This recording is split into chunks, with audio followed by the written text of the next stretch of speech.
Hello from Mr. Tutorial. Let me show you how to claim your free games from Amazon Prime Gaming. Go to Prime Gaming. It's $15 a month, but you can start a 30 days free trial. And don't forget to cancel it after a month if you don't gonna use it. When you create an account and start your free trial, you will see these games on the main menu. Let's pick the free games. You can get all these games completely free of charge. All you need to do is clicking on Claim Game button. I will show you how to get Mafia Definitive Edition game. When you claim the game, it will give you a redeem code. Click on Claim Code. The page redirects us to GOG.com. Let's prove that we are human. First, we have to log into our GOG account, click Continue, and redeem the game. Done. As you see, Mafia Definitive Edition is in my game library.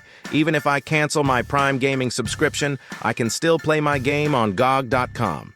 When you redeem your game from Prime Gaming, the page can redirect us to EA Games, GOG.com, Epic Games, Amazon Games, or Legacy Games. So you should have an account on these platforms. Subscribe to Mr. Tutorial for more tips. If you have any questions, you can write in the comments below. See you in the next video.